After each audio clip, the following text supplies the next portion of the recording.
Good morning. Happy Monday. I hope everybody had a great weekend. It's a little bit foggy, a little bit gloomy out there too, and that's going to carry over into this morning. We've got a dense fog advisory in effect for our western counties, so that includes the Devil's Lake area and down the James River Valley and then west from there. This is until 11 o'clock this morning, thanks to more patchy dense fog being reported in that area. Pretty widespread, in fact, a half or quarter mile visibility in Langdon, so pretty low there. 1 in Cando, 2 miles in Langdon, and 3 miles in Jamestown. And it does stretch over to parts of northeastern North Dakota, too. We're seeing some visibilities that are down to about 6 miles in Fargo and in Cavalier, which shouldn't impact us too much as long as it doesn't drop too much below that. We are noticing that, though, if you take a peek outside. This is mainly off to the west again, and with temperatures out there below the freezing mark, the concern is once again for some freezing fog and some of those road surfaces getting a bit slick this morning.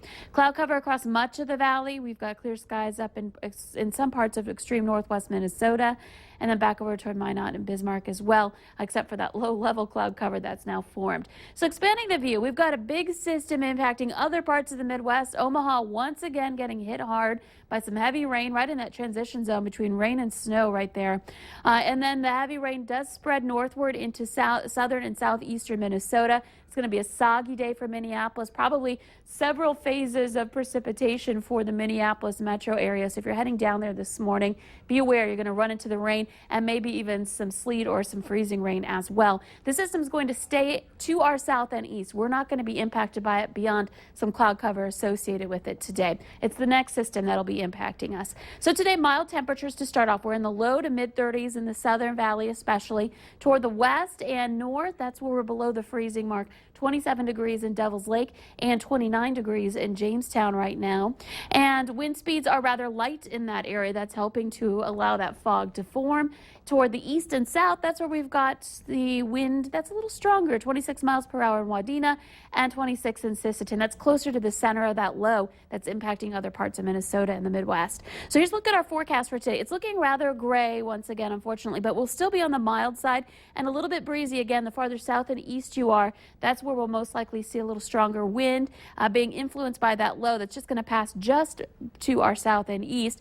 Again, just some cloud cover associated with that. We'll get the low-level clouds, the fog out of here hopefully by the noon hour, and temperatures will be in the upper 20s in those areas to near 30 at that point, and some low 30s across the rest of the board as well.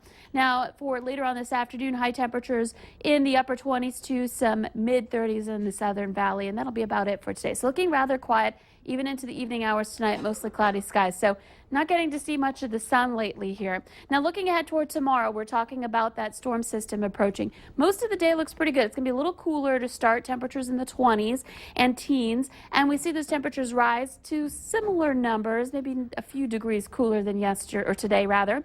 But then for that 5 o'clock hour, we start to see our first hints of this system. A few areas of scattered snow start to roll in, and then the main system, the main show gets going late tomorrow night and into Wednesday, and this has the potential for bringing us some significant snow, our first winter weather snow event of the season. Some pockets 6 inches or more of snow with this particular round, and widespread areas of 3 to 6 inches in that medium blue you see here on our snowfall potential graphic. And for that reason, we have a winter storm watch in effect, or takes effect, I should say, starting at 6 o'clock tomorrow evening. So not now, but just want to give you a heads up that this is going to be taking effect later Tuesday night because of that heavy snow that's expected, and wind too. This may end up being another wind event in addition to that snow, so that's a concern.